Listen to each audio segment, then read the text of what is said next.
What's up, everybody? Welcome to Facts on the Ground. I am here with another episode, joined as always by my co-host, Misty Winston. And our guest today is a previous guest of the show, George Szamuely. I think I just messed that up again. Uh, but George is Senior Research Fellow at the Global Policy Institute. He's the author of the book Bombs for Peace, NATO's Humanitarian War on Yugoslavia. He's made frequent appearances on overseas outlets, including Press TV. And we're going to talk to him today about the chaos that went down at the Capitol yesterday and get his assessment. And the reason I think it's good to talk to George about this is because he often has nuanced perspectives on these things and takes his time to think about them and analyze them before coming out with emotional responses. So hopefully we'll get a taste of that today on the episode. So George, thank you so much for joining us. Well, very nice to see you again, Jesse, and nice to meet you, Misty. So let's get right into it.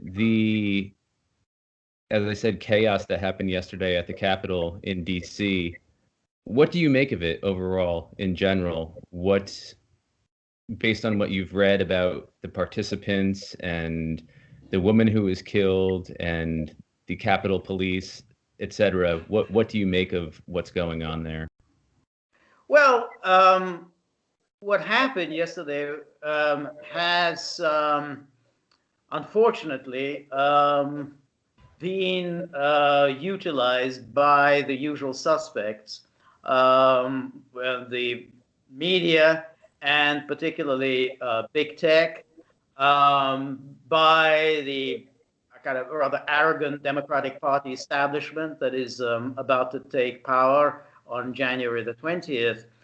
Not all the facts are at all clear as to what happened. I mean, we know that this was the meeting of the joint session of Congress that would certify the Electoral College. We know that President Trump was very unhappy about what happened during the election, and he has many legitimate grievances because the electoral system in the United States is an absolute joke. I mean, it's a joke by third world standards. I mean, of what goes on, and he has sought a variety of remedies, and the courts, instead of rejecting on evidence-based grounds or what he was claiming, simply washed their hands of it and said, well, we're not going to get involved. And he has gone from one court to another, and then finally he went to the Supreme Court, and the Supreme Court just complacently shrugged its shoulder and says, well, you don't have any standing, which is an extraordinary thing for a Supreme Court to rule, because the one thing we know from the U.S. Constitution is when there is a dispute among the states, as there was when Texas brought the case against the four states, which is Michigan, Wisconsin, Pennsylvania, and I think Georgia. I think those were the four states. So this was a conflict among the states, and essentially the Constitution, and that's where the Supreme Court has original jurisdiction. Yet the Supreme Court said, okay, you have no standing. So this is a very unsatisfactory situation, particularly for Trump's very fervent supporters, because they have been made to feel that they really don't have any remedies available. You're supposed to have a remedy. You go to court if you have a grievance, and the court addresses your grievances. Now, either it finds in your favor, or it finds that your grievances have no merit. But when the court says you have no standing and you've suffered an injury, then you have a problem. And so that explains why the crowd that came to D.C. yesterday was so agitated. Now, the media wanted to spin it that somehow Trump urged the crowd to break into the Capitol building and accost the senators and the congressmen. Trump did nothing of the sort. Trump's speech was very long.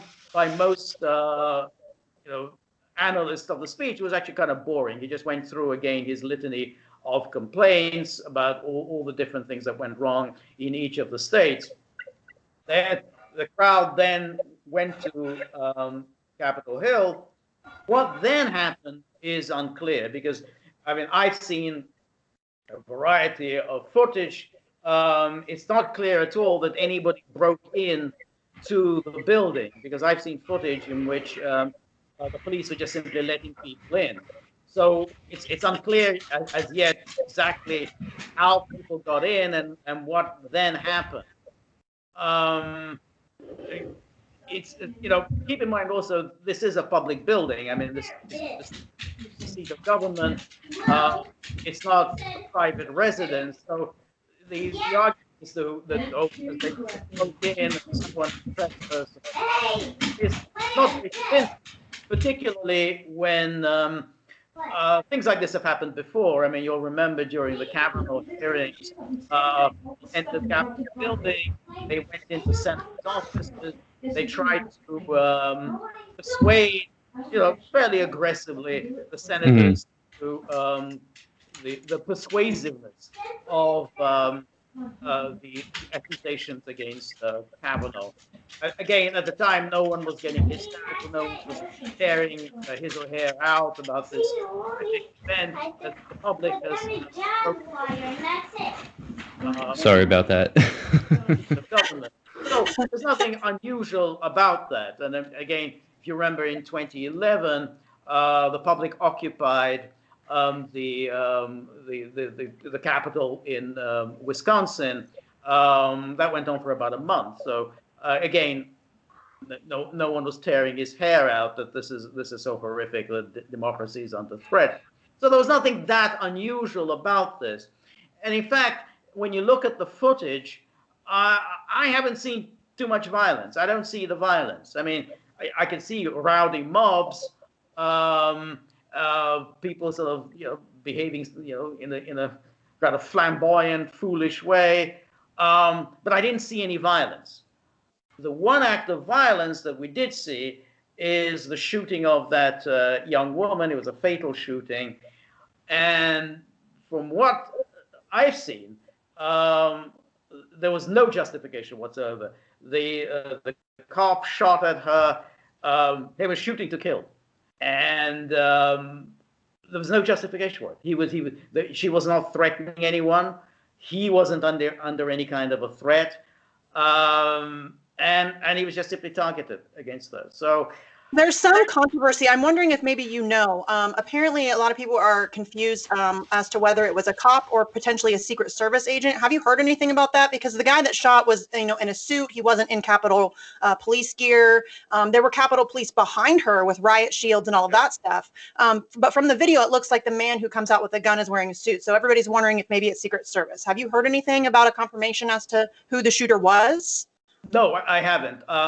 The only confirmation that I've read is that he was employed by the Capitol Police. So whether whether he's the Secret Service, I'm not sure. But I mean, the Capitol Police are making no secret of the fact that he was an employee of the Capitol Police. But the shooting does seem very, very bizarre because you don't use lethal force unless you are in immediate threat yourself or somebody else is under any immediate threat. She was unarmed and wasn't threatening anybody, and he was shooting to kill. It is a very, very troubling video. So that was the only violence. And again, in comparison with the violence that we've seen during the summer, it pales in comparison. No buildings were burned. Nothing was vandalized. There were lots of paintings and sculptures in the Capitol building. I didn't see anyone taking any paintings down or defacing any paintings or breaking any sculptures. So I really didn't see too much property damage. I didn't see too much violence. But the media seized on this, the media which really doesn't like Trump, which is most of the mainstream media. Fox News doesn't like Trump for different reasons. Fox News is more or less a kind of the propaganda arm of the Republican Party establishment, which had made its peace with Trump. They didn't like Trump in 2015, 2016. Once he won the election, they kind of made its peace. But once Trump lost, Fox News kind of seized the opportunity to destroy him. So they were also playing the whole hysteria, inciting riots, domestic terrorism, treason, coup, wildly exaggerated language. Mm-hmm. And as you've seen today, now Trump's account has been banned on Twitter, on Facebook. I mean, well, this was always predictable that this would happen after the election. It's a little surprising that it happened with only 2 weeks to go. And then, of course, again, there's the usual screaming about invoking the 25th Amendment. So mm-hmm. Trump was deposed by the vice president and the cabinet. And then Chuck Schumer is talking about an impeachment. I don't know how you can get an impeachment done in 13 days. But you've seen how political opportunities. Let's talk about that. Okay. If we can talk about that real quick, because I think you tweeted something earlier today, maybe it was last night, about the sort of stupidity of pursuing and wasting taxpayer money on an impeachment of Trump at this point when he's got several weeks to go and people are literally clamoring for Medicare for all. So maybe you can speak to that. Or stimulus checks, or any number of other issues that are much more important. That's exactly right. But of course, the whole point of an impeachment isn't so much to achieve anything. I mean, because we saw what happened with the impeachment earlier this year. Well, actually, it was beginning of last year. Nancy Pelosi knew that the impeachment could not possibly succeed. She just didn't have the votes. But in pursuing it for several months, she did political damage to Trump. And that was the only real objective there. So they have no real hope of ousting Trump. And what would be the point? I mean, by the time this would succeed, I mean, he might only have about half an hour to go as president. But it would do him permanent damage, and of course, it would do damage to the Republican Party and threaten any other political leader who might emerge in the near or distant future. Anyone with a populist message. Trump, no question, was a flawed messenger. We know all his flaws, but he had a message that clearly troubled the political establishment. They didn't like him from the beginning, and they've sought all sorts of ways of stymieing him and eventually ousting him. So this would be a warning to any future populist. You go down this path of getting people worked up about elites and establishments that are more interested in lining their own pockets than in helping ordinary people. This is the fate that you will suffer. We will impeach you and impeach you and impeach you. Mm-hmm. Yeah, this has been like the sustained attack against him all along. That's why they went after impeachment the first time. And despite they knew they didn't have the votes. We were told that they can't fight for Medicare for all because they don't have the votes. But they knew they didn't have the votes for impeachment, and they did it anyway. So it seems very strange that that's the excuse that's given. But what do you kind of make of this sort of clamoring now for increased censorship and that sort of thing? It's what's really troubling to me about that whole line is that it's very much coming from the left. It's coming from people like AOC. It's coming from people like Ilhan Omar, people who you would expect to be on the more progressive side of this issue, and that censorship is not a great idea. Even Marianne Williamson is now cheering that he has been censored on Twitter and Facebook and Instagram. What do you make of that? This whole shift of the focus on free speech and censorship away from the left, and it seems like the right is more supportive of that. Right. All of that is very good, but I would just qualify that. I wouldn't say that these people were the left. I would say these are liberals or neoliberals. I mean, I would say that the left are generally troubled by this, the genuine left, who realize, as any intelligent person would realize, that when you go down the path of censorship, you're not just going to limit censorship to the people that you don't like, the views you don't like. The censors are going to come after you. I mean, remember how this whole censorship bandwagon started. I mean, it started, oh, well, it's just Alex Jones. Oh, well, who likes Alex Jones? Oh, no one likes Alex Jones. Okay, that's fine. Well, we can deplatform Alex Jones, but nobody else. And then, you get to other people. Well, what about all these people who apparently are very sympathetic to Russia? Maybe they're all Russian bots. Well, let's deplatform them. And then it's going to get done. Now, the president of the United States, you're deplatforming him. It's not going to end there, because then you're going to, what about all the people who clearly are supporters of Trump? What about all the people who are going to be still writing about this election and all of the misdemeanors that took place during the election? Well, let's deplatform them. So you're censoring and censoring and censoring. And let's keep in mind, if there's a left-wing populist, and there could well be a left-wing populist who will emerge in the next few years, it's not going to be AOC or Ilhan Omar, not going to be Bernie Sanders, but somebody could emerge. Exactly the same tactics will be used against that left-wing populist as was used against Donald Trump. And remember, it was used against Bernie Sanders. It's just that Sanders never really fought back. I remember when Sanders was doing well in the polls prior to the primaries, and in fact in the early primaries, suddenly we had all these stories about Sanders's Russia links, and that Russia is supporting Bernie Sanders. Now, of course, Sanders was very weak, and in fact, he kind of gave the game away by immediately denouncing Russia. Said, well, I don't need their support, rather than dismissing for the malevolent political hit job that it was, and which I think put pay to his campaign. But the point is that that's the tactics you will use against any populist. So you use that. First of all, you're being by Russia. Russia is really behind you, and so on. If that doesn't work, then you use the anti-Semitism card.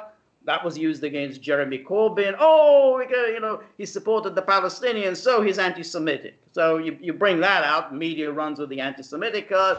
Or when you get the Trump, kind of a right-wing populist, fascist, Nazi, white supremacist, and a tool of Russia into the bargain. These are political hit jobs, and of course, the mainstream media are sort of the lapdogs of all of this. And now we see what was supposed to be the alternative media, the information superhighway, the big tech. Big tech are just simply the handmaiden of the mainstream media when it comes to this. Yeah, and I even independent journalists now go after. I am friends with the people over at the Convo Couch, and they've been covering election integrity since 2016, and they've been doing an unbelievable job. I mean, they are consistent. They don't just cover it when it affects progressives or Democrats. They cover it across the board, and they've done an amazing job at looking at the real facts of this election. Not, this is, Joe Biden cheated Donald Trump, but they're just going and looking at the facts and reporting on the facts. And we now have independent journalists on Twitter calling for them to be deplatformed because they incited violence. They helped to incite the violence. All they're doing is covering election integrity. And it seems very strange to me that election integrity is only an issue when it affects their team. When it affected Bernie Sanders, they were all up in arms and they were ready to fight. But now that it's not somebody that they like, and it is in fact somebody they hate, they're pretending as if the elections in this country are legitimate, and they're not. That's a preposterous statement. What do you kind of think about the sort of inconsistency that we see, obviously not just in mainstream media, but now even in independent media? Well, you made a very good point. And let's remember what happened after Trump's victory in 2016, which happened almost at the same time as the 2016 victory of Brexit. How did the elites cope with these two shocks? They immediately invoked Russia. Russia did this. Russia hacked the election. Russia, took out Facebook ads. Putin and Trump are in cahoots. There was never the slightest evidence of this. And this is very different from the election problems in 2020, when there is a lot of evidence, an awful lot of evidence that something very, very seriously went wrong with this election. But in the case of the Russia hoax, there was nothing. There was never no evidence whatsoever. Every single time anyone came up with anything, whether it was the Trump Tower meeting with this lawyer, or whether it was Michael Flynn's perfectly appropriate conversation with the Russian ambassador, or Paul Manafort's business dealings, there was never any evidence of this. But the media kept running with the story, oh, Russia stole the election. There was even a special counsel appointed to look into it, even though that special counsel never came up with anything, and knew from the beginning. And that's something not that many people know. They knew from the beginning, from early 2017, that there was no truth to any of this. They knew that the Steele dossier was a crock, that the person who actually provided the information for the Steele dossier just picked up a lot of drunken gossip. And he himself said, I don't know whether any of this is true. I just sort of fed Christopher Steele all this nonsense. They knew from the beginning, and yet they kept the investigation going, essentially as a perjury trap. So you can keep an investigation going, you keep inviting people for interviews, and then you try to trap them into, they say something, they're contradicting themselves, or they say something that's confusing, they misremember something, perjury. And that's all that was. So, you can see that. Now, to go back to your question, what do I think about so-called independent journalists? Well, they're not really independent journalists. Right? They're neither independent nor really journalists in any meaningful sense of the term. They are just the handmaidens of powerful interests, and that really is very sad. But keep in mind, the big tech, Facebook and Twitter, they only got into the censorship business when they were urged to do so by the mainstream media. It was CNN who kind of pushed them into getting involved in this, because they kind of, they had a hands-off attitude. No, you've got to get this person deplatformed, that person deplatformed. You've got to push them out, because, what they're doing is inciting violence.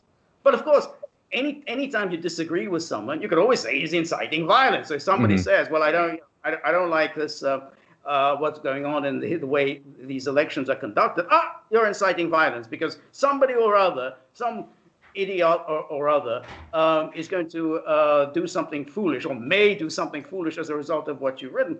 Well, of course, that's always the classic justification for any kind of censorship. Hey, well, what you said may have a terrible effect on some other person. But, the Supreme Court had actually overruled this particular line of argument. They said there has to be an imminent threat of violence before we can actually censor anybody.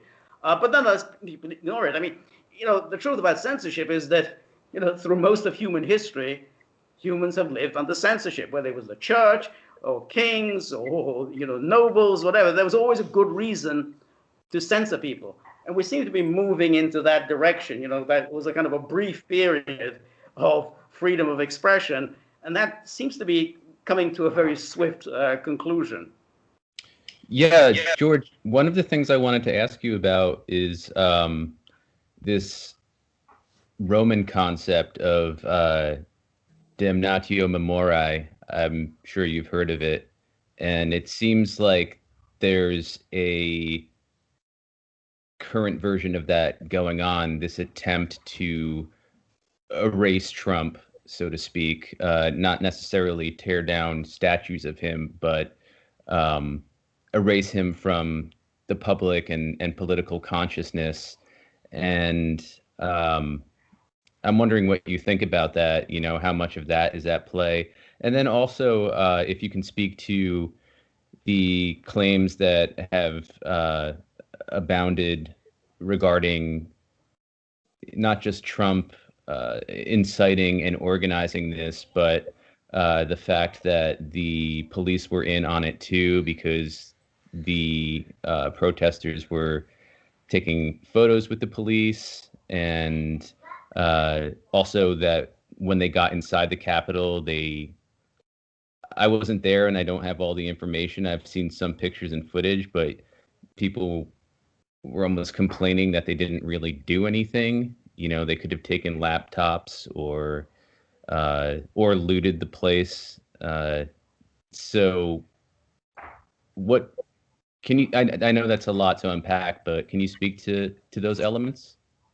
Right. No, I mean, I agree with that first part of your statement. There's no question that there is a universal fear among liberals and among the Republican establishment that Trump intends to make a comeback, that he intends to run in 2024, and that a new invigorated populist movement will return to power in the United States. I mean, this time Trump will be able to rectify some of the mistakes that he had made, and will really be a much more of a seriously populist movement than he was before. So he's not going to make any. He's not going to try and appease the Republican Party establishment like Mitch McConnell or Paul Ryan. He's actually really going to pursue this kind of a populist economic agenda. So there's a real anxiety, and that's another aspect of the this attempt to impeach him, to at least you can get him out, and on the condition that he never runs again. So I think that's the goal. They don't want him to run again, and the Republicans, particularly in the Senate, would love to see the back of him, to Trumpism to be excised from the Republican Party forever. So there's no question there is definitely an attempt now to just simply remove any mention of him, any record of him, and so there's just a real fear of populism. It's always interesting, whom does the kind of political establishment fear? The one that he fears is the one that poses a real threat. So when you saw Black Lives Matter, Goldman Sachs wasn't terribly afraid of Black Lives Matter. That's why they gave all this money. Oh, here's another 50 million. Spend it how you want. We don't care. Or Walmart. Oh, here's some more money. Do what you want. No one was afraid of Black Lives Matter. People are afraid of the Trumpian movement, and I think that goes back to what I was saying, is that it's a populist movement, whether it's a right-wing populist or a left-wing populist movement. That's something that the elites fear, because you've suddenly got masses, and they're going to present serious economic demands. I mean, it goes beyond just the $2,000 checks. I mean, it's going to be economic demands as to how come we're not making any more money than we were making 50 years ago, while the super rich has increased its wealth by I don't know how many fold. Those are demands that the elites would find very difficult to answer, and that they've always been afraid of somebody coming forward. But if you just come along like the Black Lives Matter, make comments about white supremacy, white entitlement, white privilege. I mean, these are all vague, nebulous things. No one exactly knows what is meant by it. The elites can cope with that very, very happily. That's why they're always happy to write out checks for entities like Black Lives Matter, and people like Al Sharpton and others who have made a lucrative career out of whatever you want to call it, race consciousness, exploitation. Exactly. So yes, that's it. Now, in terms of your second question, is that I don't want to say too much because I don't know enough about what exactly happened. Certainly, it is very, very peculiar. I mean, all of what one sees when he says the police. That's why I wanted to ask you, though, because so many people are coming out with their theories and posing them as concrete truth, and nobody has all the facts yet. And I find that very disturbing, that rush to judgment. So yeah, that's why I wanted to ask you about that. But I totally understand and agree with you that it's hard to say anything beyond speculation. Well, exactly. As I say, I've seen the footage. Maybe you've seen the footage as well, where the police are letting people in. Mm-hmm. So that you have a crowd and they're just letting them in. So if they're being let in, where was the breaking and entering taking part? I mean, where was the trespassing taking part? I mean, if they were being let in, and then again, the shooting seems just a very, very strange. I mean, how could any man with a gun, just simply take aim. It looked like in very close range at an unarmed woman. For what reason? I mean, she was, there was a door separating him from her, and he just did the direct aim. He didn't make any attempt to shoot up in the air or anything like that as kind of a warning shot. It was a direct aim intended to kill her. It's very, very peculiar. Whether this was it was done deliberately in order that there should be some kind of a killing that could then be blamed on Trump. I mean, I think these are things that we can speculate about. I hope we find out, but I'm not at all sure we will ever find out. I think that we will not. I think that there's a very, very, very small chance that we will ever actually figure out what happened there, unless somebody manages to leak something or has some kind of documentation. It's very unlikely that we'll ever figure it out. But I definitely agree. The whole scene was very bizarre, all of it from beginning to end. I mean, it was very. And again, this is just speculation, but it felt very kind of coordinated and, like a show. It felt like a show. And do I think that every person there was in on it and that no, obviously there are people there who are genuinely angry at their government and they feel like they're not being heard and they feel like they've been cheated and they're right. And that's not just to say about the election. I mean, you can have whatever opinion you want on whether or not Donald Trump was cheated or not. That really doesn't matter here. But everybody in this country has a feeling of being lost and forgotten by their government and screwed over and cheated. And so there is this genuine energy amongst the people. But I think that is very easy to harness and exploit and use for nefarious purposes. I'm not saying that's what happened here. Like you guys have said, we don't have all the facts. There's no way for us to know for sure yet, and we may never know. But it's definitely something that people need to be skeptical about. You need to go in with your eyes open. Don't make any, rash judgments or, react emotionally or whatever. All of it was very, kind of distressing, I guess. It's very distressing to see that amount of people, angry. And, you said earlier you didn't see any violence. I think I saw maybe 1 or 2 videos of cops and protesters kind of going at it and battling. There was one where they're pushing a fence back against some cops and stuff. So I did see some of that. But it's all around, it's a really strange vibe. The whole event had a really strange vibe. Mm-hmm. And the fact that, Capitol Police either helped them or aided them or whatever, or were just horribly unprepared for what was happening, which is bizarre because Trump has been tweeting about this for a month. Everybody knew this was coming. So the fact that they weren't prepared and that they didn't have a better setup or measures in place to make sure that everybody was safe and protected is very strange to me. So yeah, we can't really speculate too much on that, but I definitely agree. It did not feel organic or whatever the word is you want to use there. It felt very off, all of it, the whole thing. I agree entirely. I saw a tweet today by by somebody called, I don't know where you've come across it. It's like Off Guardian. It's a kind of a website. It was by some, I think it's written by people who were formerly journalists on The Guardian. So it's an Off Guardian.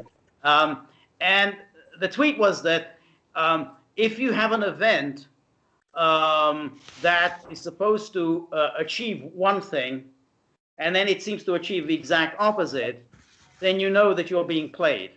So if you have an event, the goal of which was to bring to the fore the disgruntled voices of the Trump supporters and their anger and frustration at having been robbed of this election, of having had no recourse from the courts, and that it ends up completely discrediting Trump, discrediting them, and essentially the smooth passage of the certification of the Biden electors. Mm-hmm. So in other words, the exact opposite of what the day was supposed to be about. Then you have to think something else was going on here, that you were being played, that people have taken this thing over and given it the spin that they wanted to do it. And there have been many other such instances in history where you basically you pull back and maybe collude with something, and lo and behold, the event is exact opposite of what the intent was. So we don't know exactly. We also need to be mindful too. It's not just the censorship aspect. That part's terrifying in and of itself, but I think this is also going to be used to really clamp down on protesting in general. And this is something that Biden himself has, he's no fan of protesters. This is not something that he enjoys at all. I think he's going to be much more authoritarian than Trump. And Trump had National Guard out in the streets during Black Lives Matter protests. And I think Biden is potentially going to be much worse than that. And I think that this is the excuse that, they're going to use is, we can't have protests. People storm the Capitol building. Look what happened. A woman died. We can't have that. We can't have that. And that's exactly what's going to happen. So this is it's like getting, punched in the face twice. It's going to ramp up censorship, and they're going to clamp down on protesting so that now we won't even have the ability to redress our government. Do you hear that that's something that's going to happen as well? Absolutely. And the steps have already been taken throughout this past year, because we've seen the lockdowns where governments can just simply tell people, how many times you can leave the house, how many people you can have over to your house, how you should comport yourself when you're out of the house, how many people you can associate with when you're out of the house. So, the public has accepted that, and big tech has already censored anybody who criticizes this or anybody who questions any aspect of the COVID story. Whether the deaths have been exaggerated, whether the statistics are being manipulated, whether masks make any difference, whether lockdowns make any difference.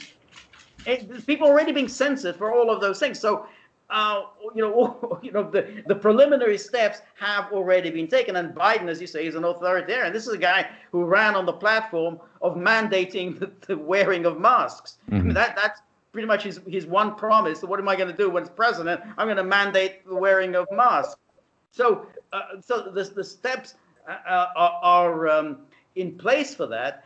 And the wonderful thing is, of course, you don't even need legislation. I mean, everyone thought, well, you need to pass legislation to do all these things. But as we've seen, governors can just impose, they can just issue orders. And the moment you issue an order, the police can come break down your door and arrest anyone because you've got too many people in the house, or you're not maintaining proper distancing. So apparently you can just do it. Government issues an order and so on. And the interesting, when you said about Trump as an authoritarian, that had Trump been an authoritarian, he would have seized on this opportunity. Great, now I can be an authoritarian. Now I can really harness the powers of federal government and crack down on the country as I'm supposed to want to do. He didn't do it. In fact, he was rather the opposite. He was skeptical of the lockdowns. He was skeptical of what the governors were doing, but he wasn't able to do very much, because it's basically the governors have the final say in this. The federal government can't do very much.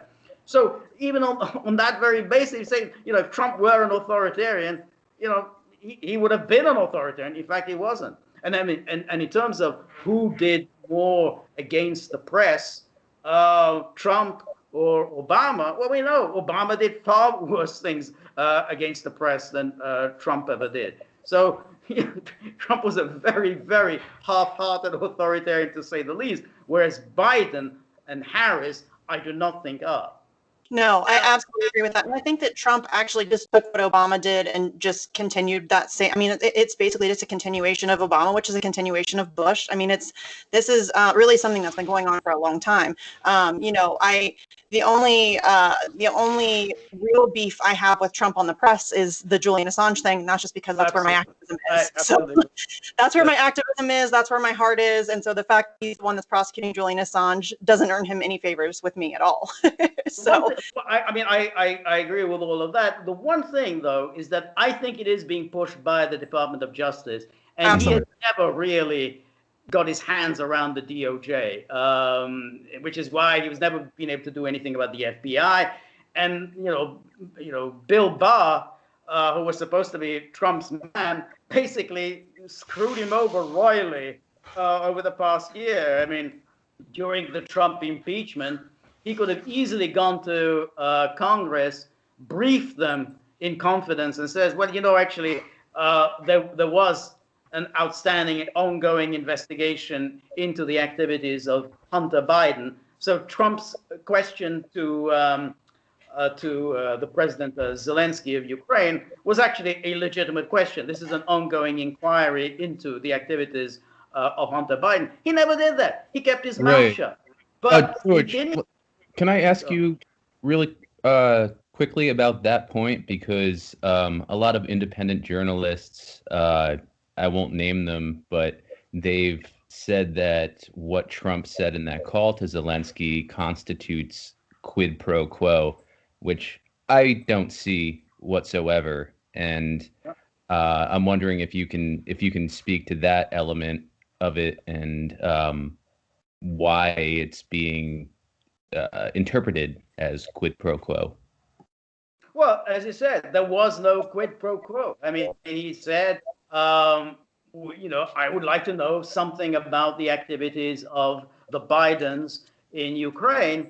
And of course, the activities of the Bidens in Ukraine was indeed very, very troublesome. We know about Burisma and, you know, Hunter Biden getting this position in Burisma, which was under investigation by the Ukraine authorities, and Hunter Biden, who got this very lucrative job, clearly for no reason whatsoever, other than through, you know, his entree to his father. And, you know, it is clear, even from, you know, Joe Biden's own admission, he said, you know, he was the one who did the quid pro quo, which is, you know, you don't fire this person, Viktor Shokin, who was investigating Burisma. You don't fire him, you don't get your $1 billion. Well, that's pretty much quid pro quo. So that's what he said. And that's on camera. And lo and behold, not only was Viktor Shokin fired by the president of Ukraine, but the investigation of Burisma was brought to an end a few months later. So it worked. That little scheme worked. Burisma was in trouble with the Ukraine authorities. It hired Hunter Biden because it wanted these troubles to go away. Then Hunter Biden wasn't really doing very much.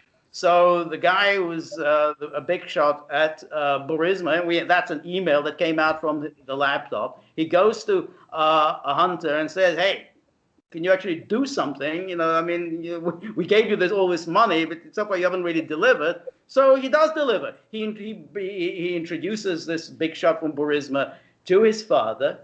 That's when his father realizes the problem is this guy Shokin. Shokin is fired.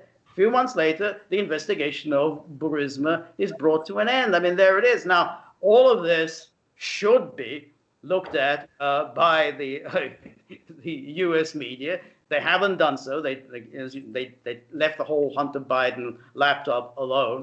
But the president of the United States, who is the head of the Department of Justice, has every incentive to look into this whole affair. And if you look at that phone call to Zelensky, he says to him explicitly, work with Attorney General Barr on this. He didn't say, you know, well, call me on my personal phone. You know, this is my cell number. Just call me there and we'll just leave everyone else out of it. He said, no, look into what the Bidens were doing in Ukraine and work with Attorney General Barr on the matter.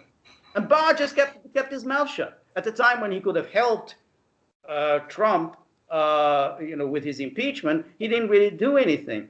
So that's why I don't think that when it comes to Julian Assange, you know, I mean, if you remember when the first indictment came out against Assange just after his arrest in April 2019, Trump was asked about this indictment, and he says, "Oh, I don't know anything about WikiLeaks." Now, if Trump was the driving force of all of this, he could have used this opportunity. Yeah, bloody WikiLeaks has done these terrible things. It's damaged the U.S. security interests. It's put the lives of American servicemen in danger. Awful person.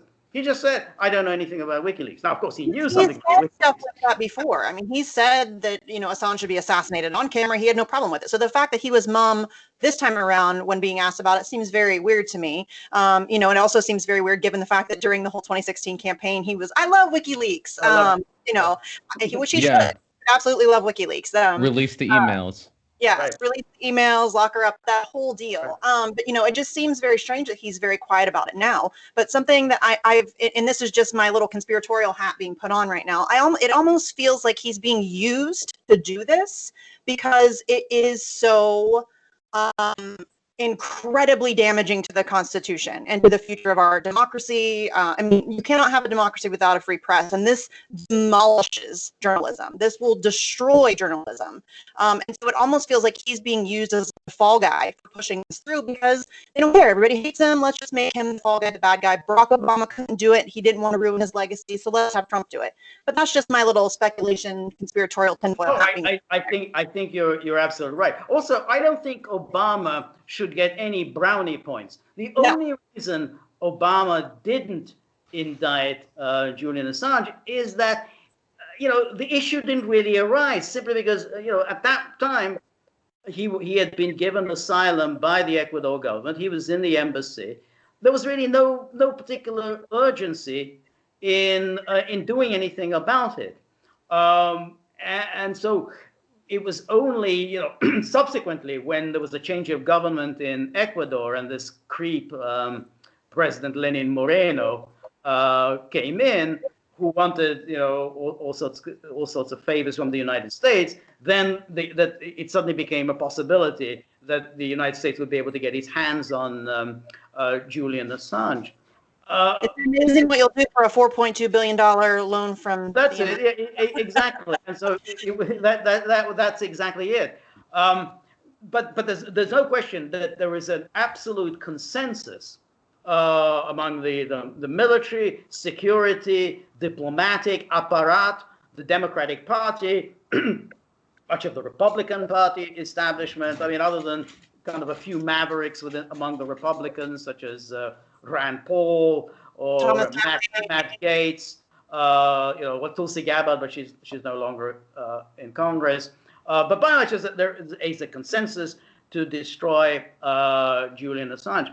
And incidentally, I mean, if Trump, and I don't know this for a fact, some people think that Trump still intends to pardon Julian Assange. Some people don't think that he's interested in pardoning him. I don't know. I'm skeptical that Trump has any intent to pardon him. But all this talk about the 25th Amendment, almost certainly puts an end to any possibility of a pardon for Julian Assange. Because if Trump were now to move forward with a pardon for Julian Assange, people like Pompeo and Mike Pence, they probably would invoke the 25th Amendment. They probably would use it in order to remove, because they say, well, he's obviously gone off his head. He's pardoning Julian Assange. Now we've got an absolute reason to force him to step down from the presidency. He's clearly unstable. He's damaging American national interests. So now with all this talk of the 25th Amendment, the likelihood of a pardon for Julian Assange is unfortunately very slim. Which means very bad things for Julian Assange, because Joe Biden is absolutely never going to pardon Julian Assange. No, in fact, Joe Biden used the same exact language as Mitch McConnell to describe Julian Assange, a high-tech terrorist. Absolutely. So that's right. And incidentally, just to follow up on that little, I don't want to say there's any, about AOC. I don't know whether you saw the interview that AOC gave to The Intercept. I tweeted about that. It was terrible. She's terrible. She's terrible. All right. She couldn't bring herself to say anything positive about Julian Assange. I couldn't bring herself to say that he deserves a pardon. Because like she said, Edward Snowden, she said, oh, well, we don't want to use pardon in a kind of haphazard, universal way. In other words, she was absolutely saying no pardon for Julian Assange. So this supposedly firebrand, it's absolutely keeping within the rigid parameters set by the Nancy Pelosi and Steny Hoyer and the entire Democratic Party leadership. Yeah, that's been incredibly disheartening to me as an Assange activist. Watching the fact that Bernie Sanders won't even say Julian Assange's name. Alexandria Ocasio-Cortez won't even say his name unless she's directly asked, and then she gives a crap answer. None of them. I mean, trust me, I've been trying. I've been calling their offices. I've been sending emails. I've been tweeting at them for nearly 2 years now, and not one of them has ever gotten back to me. I can't get anybody to say his name. I can't get anybody to even say anything bad about him. Like, they just won't mention it. They just ignore me. And that's been really depressing because I have people like Sarah Palin coming out to his defense. And, I have people like, Matt Gaetz coming out to his defense. And, it's very bizarre to me to watch this because freedom of speech used to be a very solidly leftist issue. It was something that we cared about. We knew it was important. We didn't want to be censored. We knew it was always used against us. And the left has lost that. There's no urgency on the left at all about this situation. And, I keep trying to, make people understand that this is so much bigger than just Julian Assange. Is his life worth fighting for and saving just on its own? Absolutely. But this is coming for all of us. It's coming for every single person. And the United States prosecution basically admitted in court that this means that they can go get anybody, anywhere, at any time that publishes something that embarrasses them or that they don't like. That should terrify everybody. Absolutely. Absolutely. Because freedom of speech applies to everybody. And, it's not just a little thing for journalists. It's for everybody. Everybody has a freedom of speech. And because there is no serious case that can be made that Julian Assange broke into any computers, he hacked anybody, then this is clearly an attack on a journalist, it's an attack on a publisher, and on somebody who meticulously sought to protect anybody who might be harmed by his exposures. So we know this. He didn't just simply, here's a document dump, I'm just going to publish all of it. He never did that. He actually wanted to work with the State Department to excise anyone who might be hurt by these exposures. And they wouldn't listen to him. A couple of days. He spent like 2 days trying to get a hold of somebody in the State Department to let them know and to warn them that, this is coming out. We don't have any control over it. Here are the things that you can do, but it's your problem, not ours. This is, and, nobody really ever talks about that aspect of it, or the fact that, the Department of Justice itself couldn't find a single instance of anybody being harmed by the leaks that they've released. And this is somebody who has a 100% record of accuracy. Show me another news organization with that record. There isn't one. I mean, this is a guy who gives you pristine source documentation. There's no commentary. There's no, pontification or some jackass's opinion on CNN. It's just evidence. It's just, here it is. You make up your mind about what this means, and that's invaluable to the society. No, that is exactly right. He has 100% record of accuracy, and so therefore, and this is really very interesting, that how during RussiaGate, people tried to smear him. And trying to suggest, he didn't really know what he was talking about. And so when they, for instance, in terms of the timelines, because if you follow the Mueller reports, he supposedly he announces in June that he intends to publish some major findings, I think major emails, and then, but according to the Mueller timeline, he didn't receive this information until July.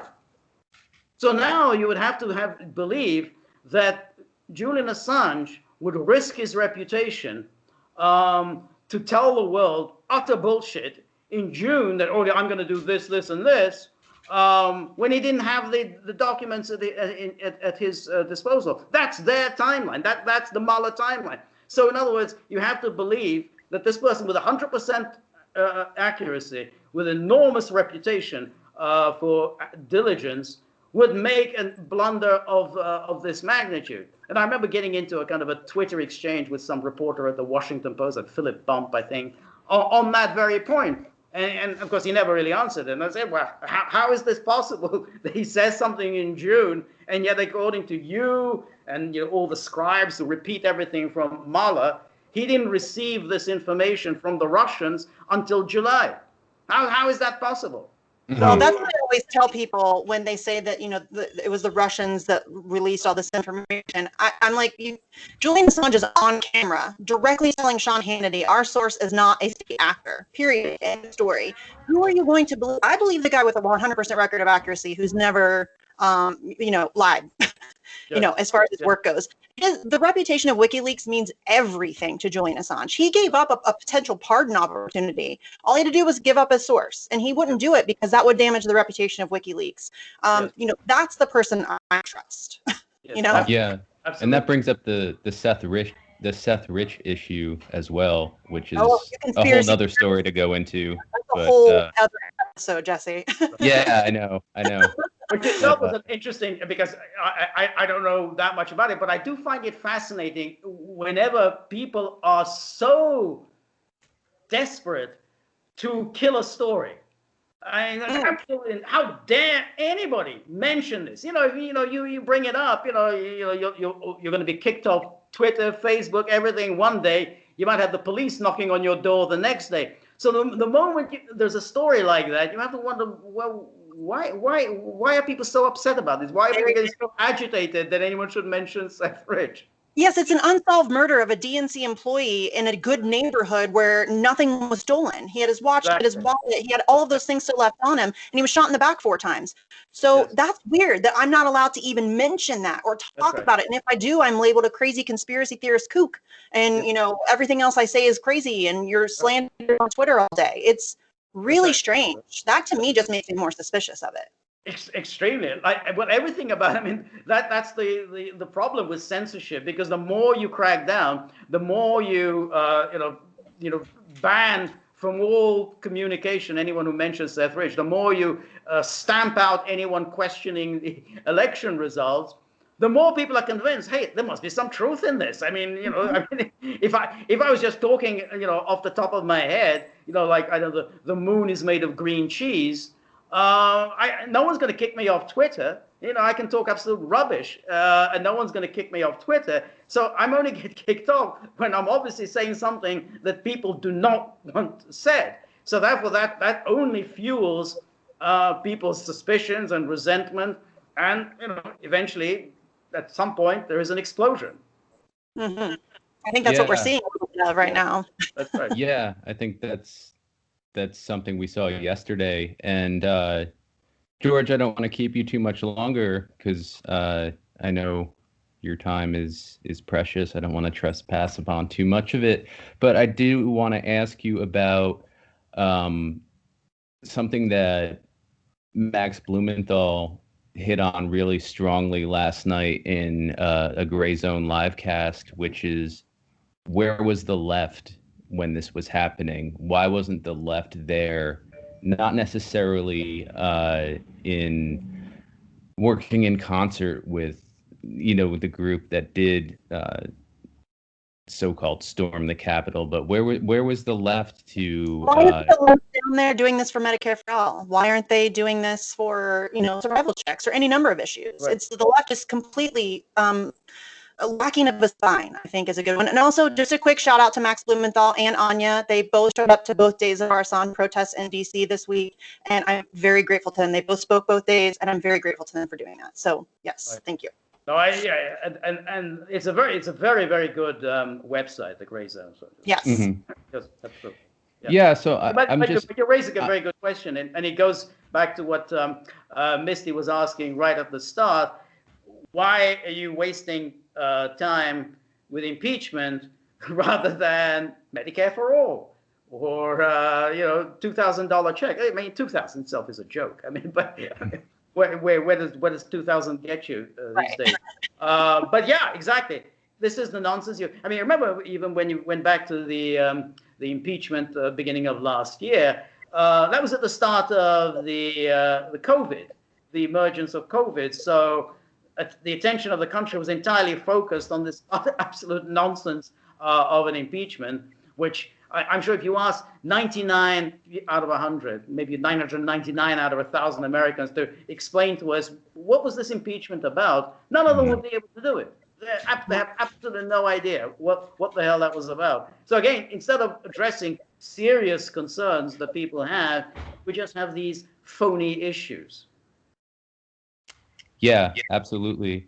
And I wanted Which to I ask think are you. mostly a distraction from the real issues. That's really what that all is. Yes. They just want to distract away from real issues because then they don't have to actually legislate or do anything to help people. They can just show you the shiny pony and the smoke and mirrors, and nobody pays attention.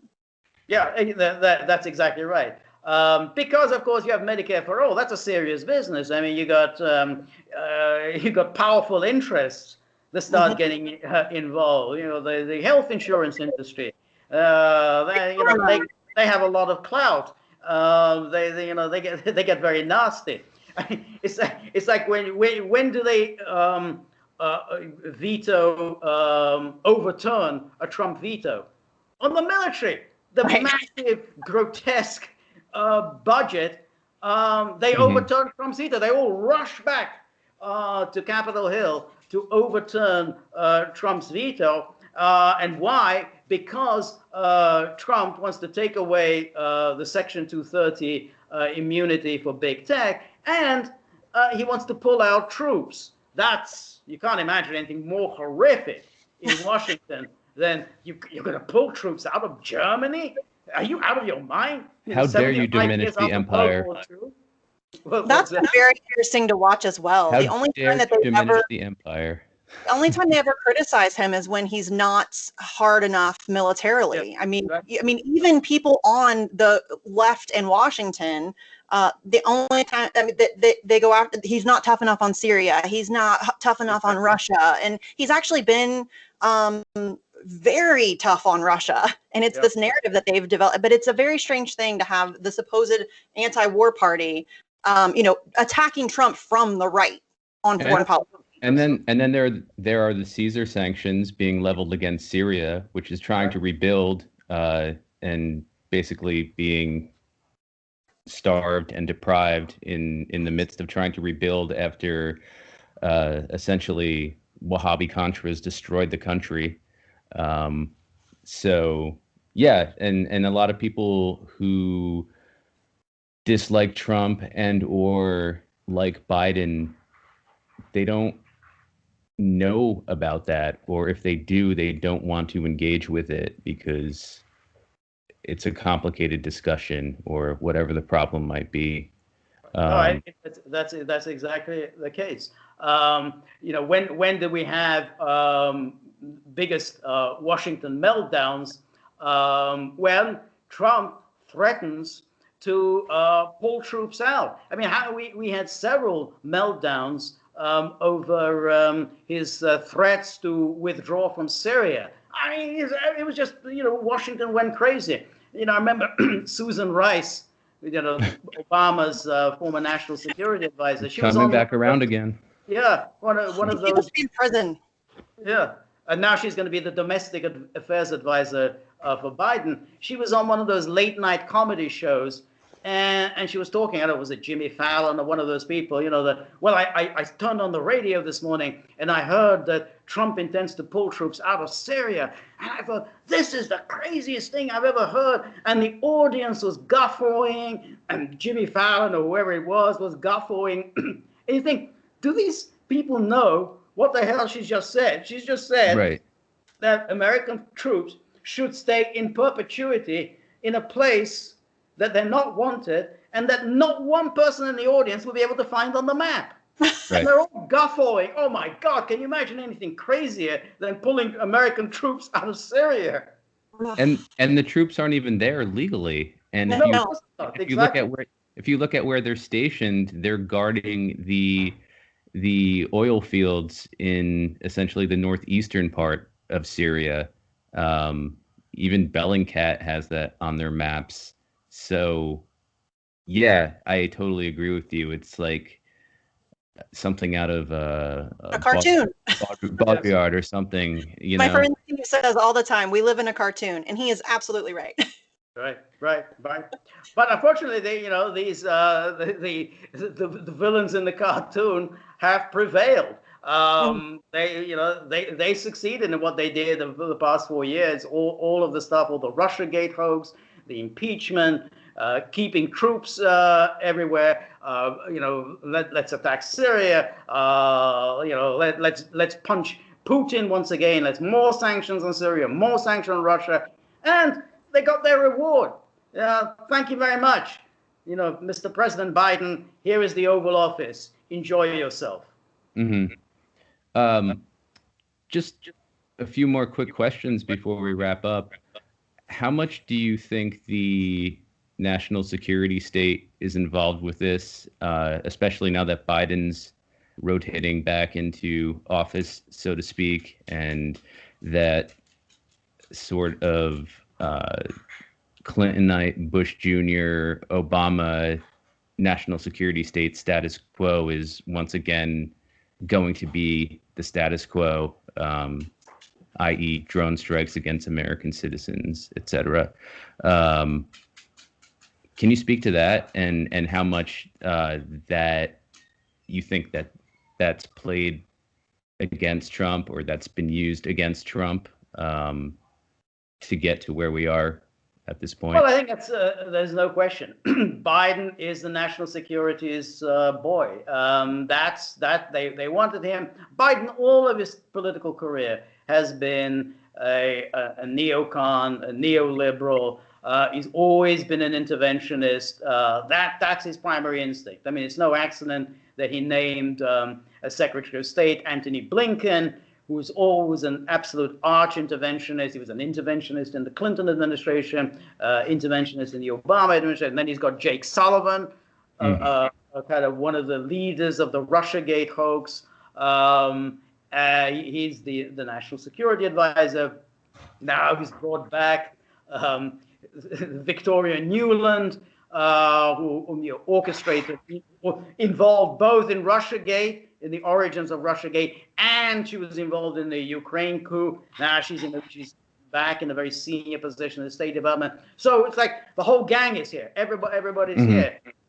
And of course, Susan Rice is back. I mean, I know she's a domestic affairs advisor, but she's obviously going to put in her due bit's worth when it comes to foreign policy. So there's no question. The national security state was very troubled by Trump's election victory.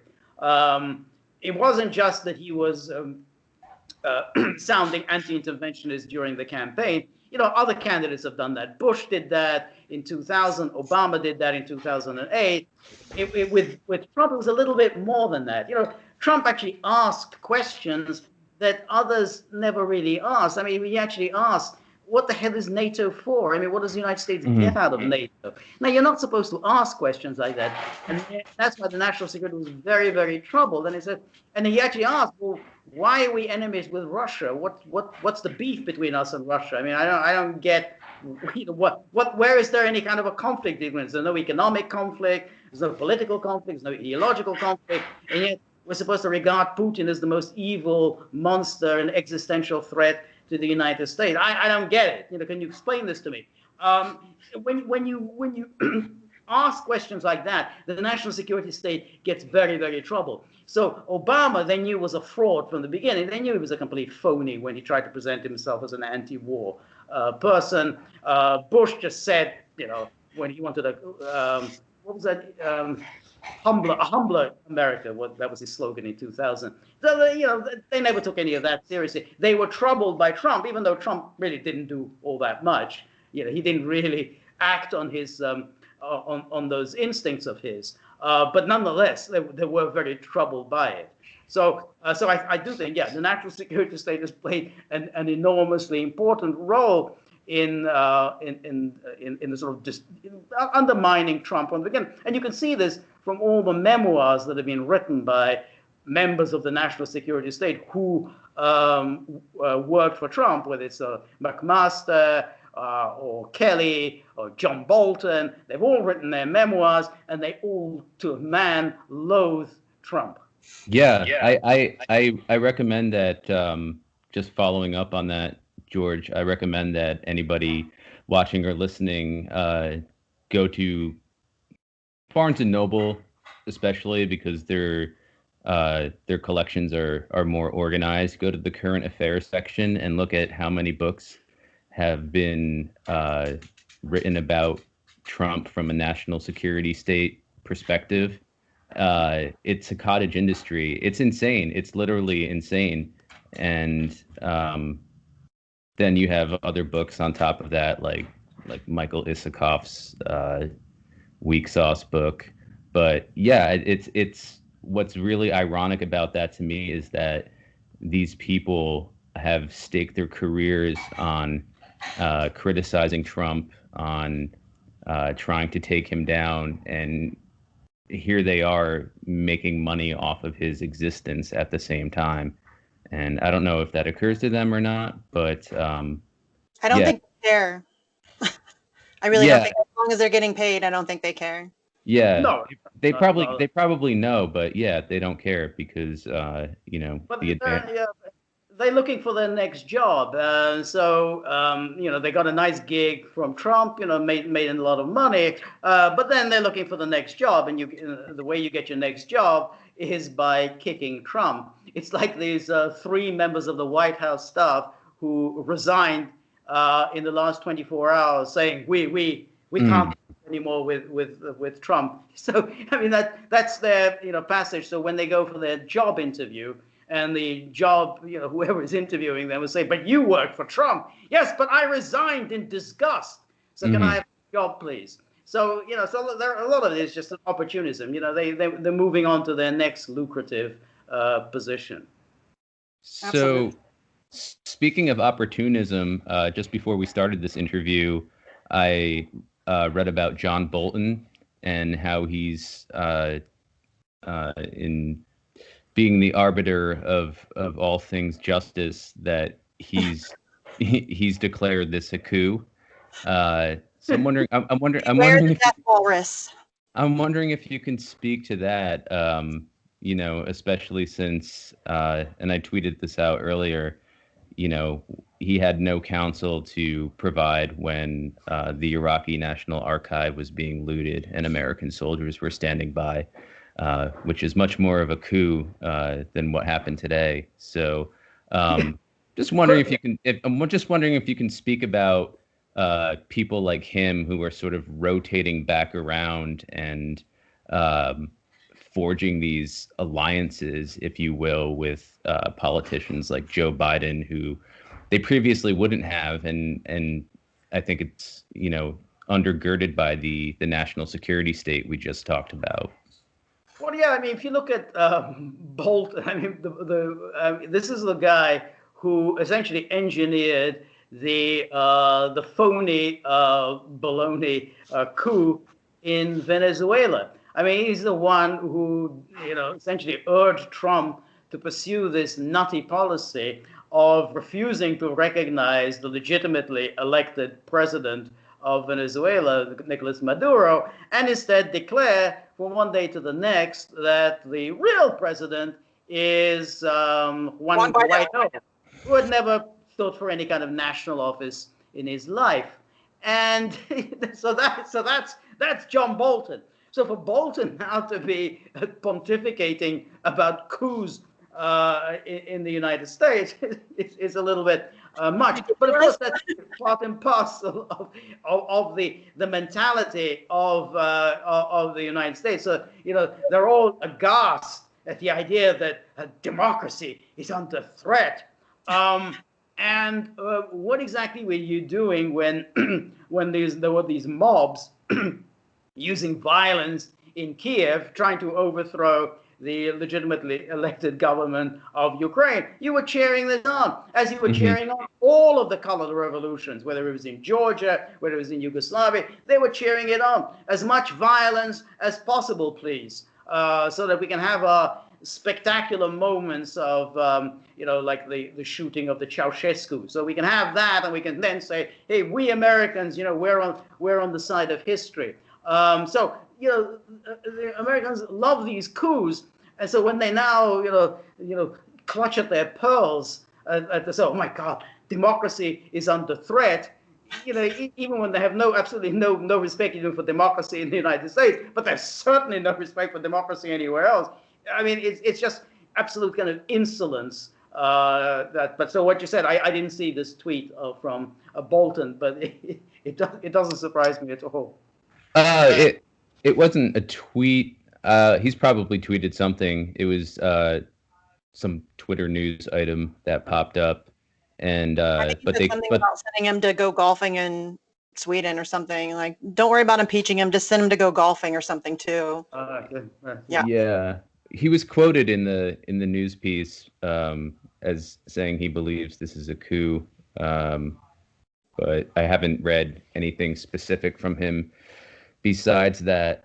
So, but again, you'd have to ask, where's the coup? I mean, like, if there's a coup, I mean, it's like, where is it? A lot of people using the word coup and using the word fascist don't even know what those things are. Democracy. We don't have democracy in this country. That's a joke. Our elections are shit. We have no voice in our government. There's been study upon study that shows that nothing that we say matters. There is no democracy. And so the fact that people are trying to pretend like, we have to protect our sacred democracy, it's laughable. It's gaslighting.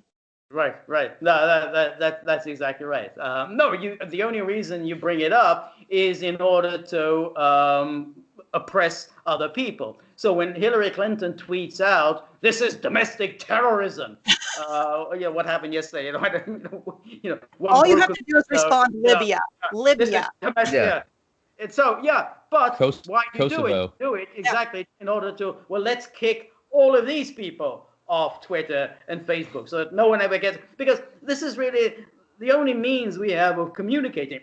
Once you're no longer on Twitter, nobody really even knows of your existence. I mean, you're not on Facebook, you're not on Twitter. That's it. Your means of communication are extremely limited, and so that's why they know exactly what they're doing by constantly calling for people to be deplatformed.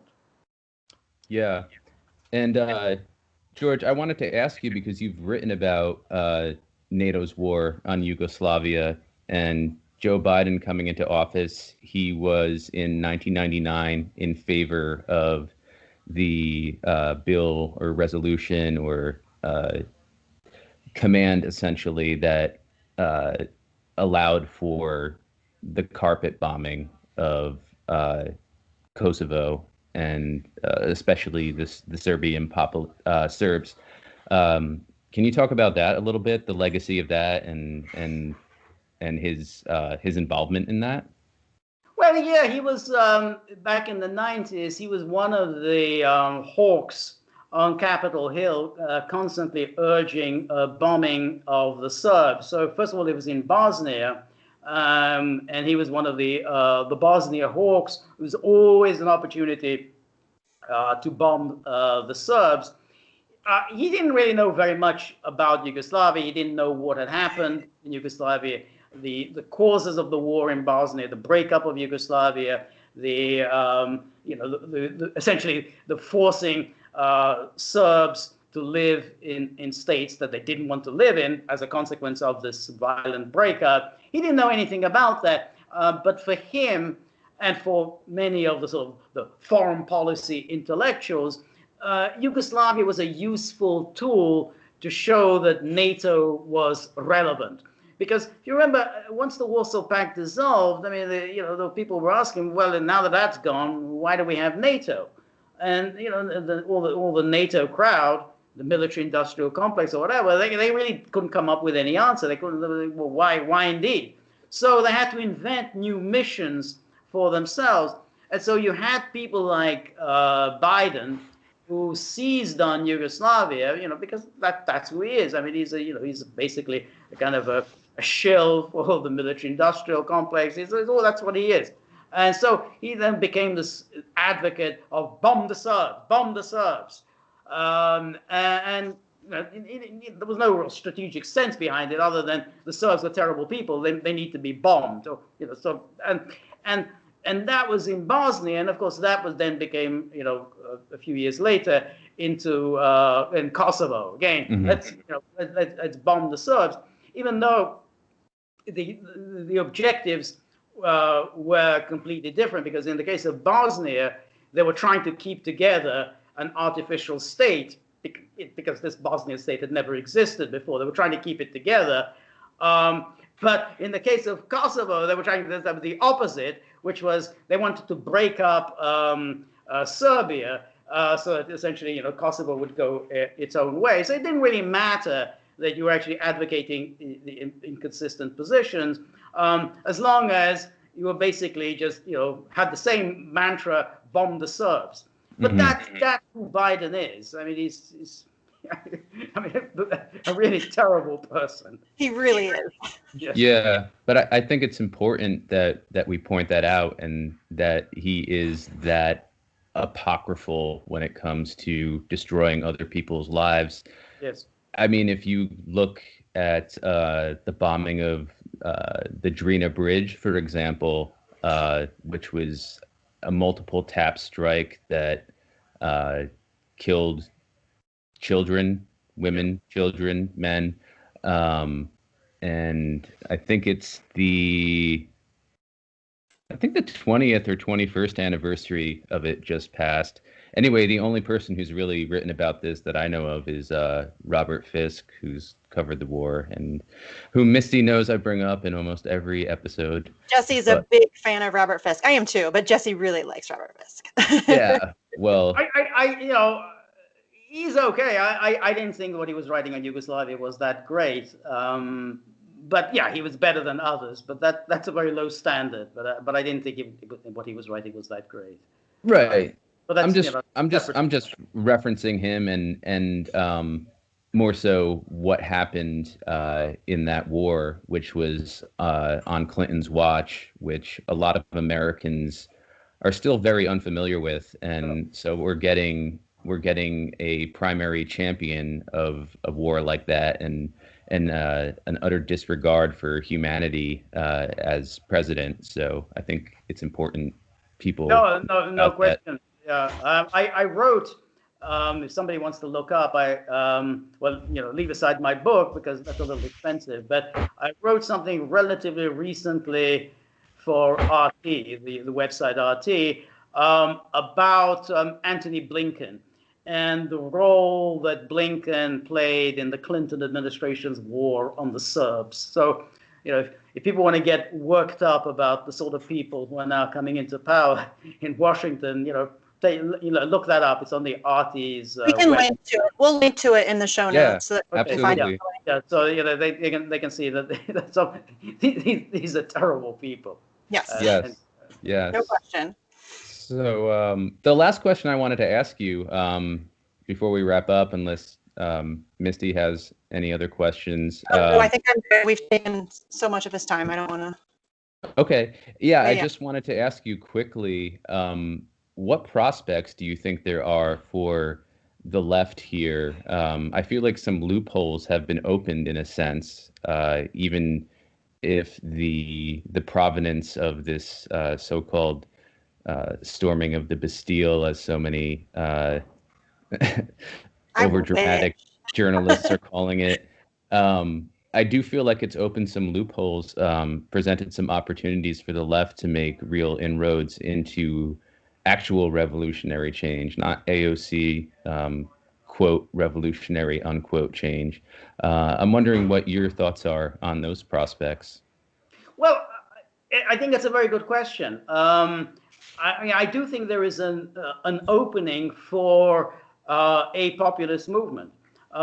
It could be a right-wing populist movement. It could be a left-wing populist movement. But there is clearly a lot of anger and frustration in the country, and I think it's been exacerbated by the COVID lockdowns, the manifest hypocrisy of an elite that hasn't been adversely affected by the lockdowns because they can sit there typing away on their laptops, but who are constantly calling for more and more draconian action to enforce lockdowns, to enforce mask mandates and closures. So, and the fact that there's been a massive increase in the wealth of that super 0.01% of the public. So, if you were troubled by the inequality of wealth during the Occupy era, it's become much, much worse now as a result of the massive transfer of wealth to Amazon, to Microsoft, to Apple, and I think that this is fueling a rage. Now, Trump tapped into that rage, but somebody else could come in. Somebody from the left could tap into that rage. The problem with the left is that they're so mired in their identity politics and in all of their, the most important issue facing us is the rights of transgender, and where we're going to have transgender toilets in public schools and so on. I mean, if you're going to waste your time on those issues, you're never going to have any kind of mass appeal. Now, somebody could emerge. I don't see it at the moment on the horizon, but then no one really saw Trump on the horizon either. So, it came out of nowhere. So it's possible that some figure on the left will emerge who will have a kind of left-wing populist message, which will have to be primarily economic. And then he would have to embrace some of Trump's issues, which would be such as cutting down on immigration, border control, trade, and then he would have to embrace some of the Bernie Sanders issue, which is economic equality, minimum wage, massive taxations against corporations. So somebody who could embrace these issues and not get lost in the sort of cultural identity politics of either party, which they're more than happy constantly to play. There's an opening. If there's somebody smart and ambitious, you could pick up the ball and run with it. I mean, Trump did it. We'll see if somebody else has it. All right. I think that's a good point to wrap up at, and we'll see what happens. It's gonna be interesting. Yeah, in the days to come. Thanks. So, George, thank you very much for joining us. Thank you very much. I enjoyed it immensely, and it was a great discussion. You're welcome back anytime. Yeah, of course. Thank you very much. I'd love to come back. Yeah. Great. So, for everybody watching, our guest today has been George, and I'm going to try to get this right. Come on, Jesse. Szamuely. Szamuely. Szamuely. Okay. And he is a senior research fellow at the Global Policy Institute. He is the author of Bombs for Peace, NATO's Humanitarian War on Yugoslavia. And as he mentioned just before, he recently wrote a piece for RT regarding the NATO war on Yugoslavia. So we'll link to that. And he's made frequent appearances on overseas media, including Press TV, a very good outlet. And he's a second-time guest on the show, and we've really been honored to have him back on again. He's in Budapest, Hungary, hunkering down there in a really nice book-lined room. So thank you very much, George. It's been a pleasure. Take care.